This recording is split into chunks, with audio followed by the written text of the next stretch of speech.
Return to Sleepaway Camp, the final film in the Sleepaway horror universe. Now, a lot of people told me not to waste my time with this one. Well, I am so glad I did because I actually enjoyed it.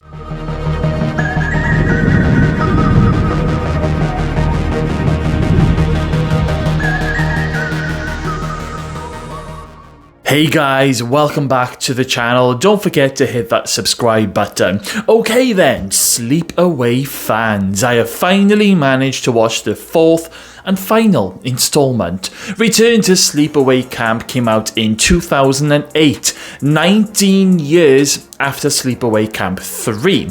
Now, I do understand that the film was completed around 2003, but apparently there was some issues with the CGI effects not looking great, and for some reason, with all of the edits that they wanted to do, it didn't get released until 5 years later. So, die-hard fans of this movie series, they really must have been pulling their hair out. So what is this entry all about? Well, we return to summer camp, of course we do. We are introduced to a load of new characters, kids, teenagers, camp leaders, and other staff members. Now, the main character in this movie is a young lad called Alan, who clearly has behavioral problems because Alan doesn't cope very well in situations. He also likes to pick on the smaller kids than him, because Alan is quite a big kid.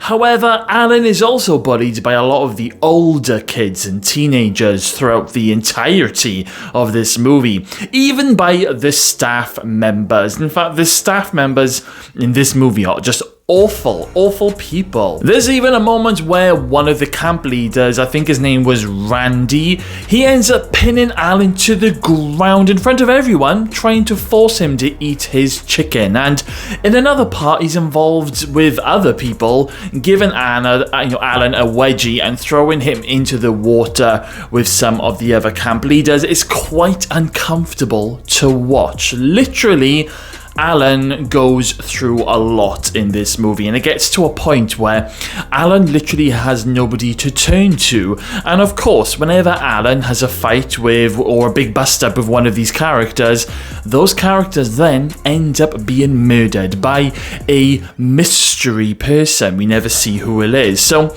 this is pretty much the same premises as the original movie, A Whodunit. And it's being made out to make it look like that it's Alan who's doing all of these killings because everyone is bullying him. Now, it was pretty obvious to me that Alan wasn't the person doing these murders.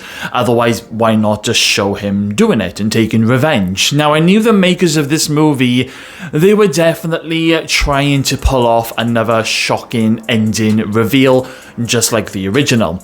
However, it doesn't do the same job. One of the characters in this movie is a sheriff. It's called Sheriff Jerry, who's looking after camp. Now, Jerry communicates through one of those, I think they call it electrolarynx machine things.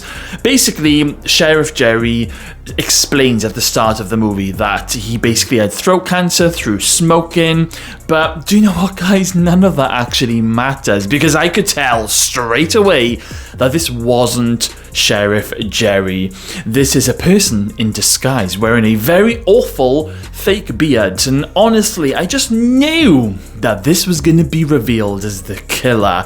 However, when the killer is revealed at the very end of the movie, when Sheriff Jerry takes off, the fake beard and is walking through the woods, who is under that disguise? It is the original Angela from the very first movie. Now, that was a lovely surprise. And, Angela ends up letting out this evil laugh, and then the credits roll, and then there's this post-credit scene where we go back and we see Angela. She's basically escaped from the asylum, and then she ends up killing the real Sheriff Jerry, and that is how Angela then took his identity.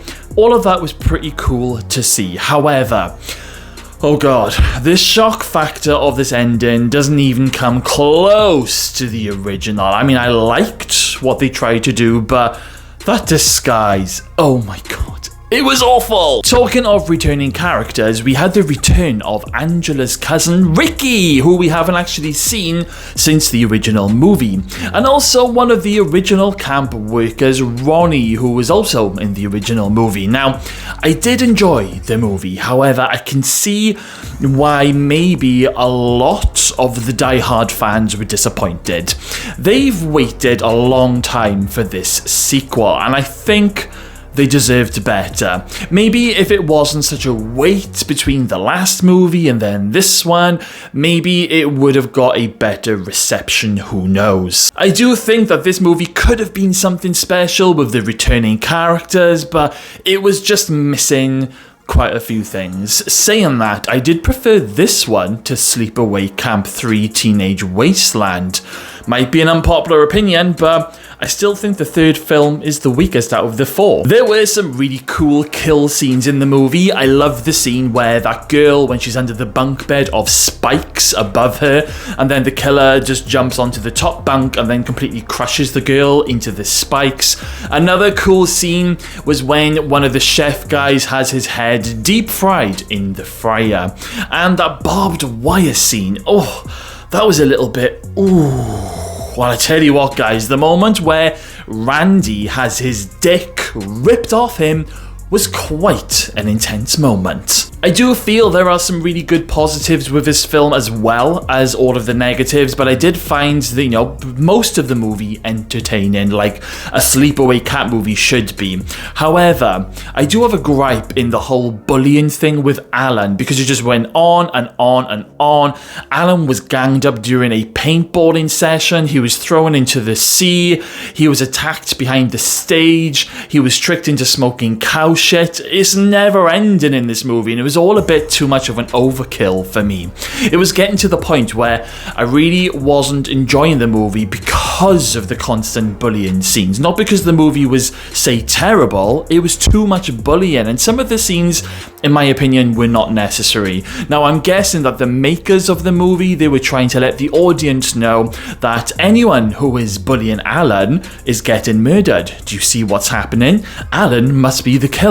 It was almost like they were trying to spoon feed the audience, when in reality, we all understood the concept very early on in the film, probably after the first kill, because it pretty much mirrored the chef kill in the original movie. As I said, there are good points and bad points, but I would definitely fast forward through some of those bullying scenes if I was to go back and rewatch it. It's not the worst movie I've ever seen, and I definitely think everyone should give this entry a go at least once. Now, I did mention in my Sleepaway Camp 3 movie review that I am one of those people who quite often enjoys some of those particular horror movies that nobody else likes. So I'm really glad that I got round to watching this movie. I did have low expectations after what everyone was telling me. Now, I am going to actually rate this movie a 5 out of 10. It is a pure split down the middle because I can see what they were trying to do,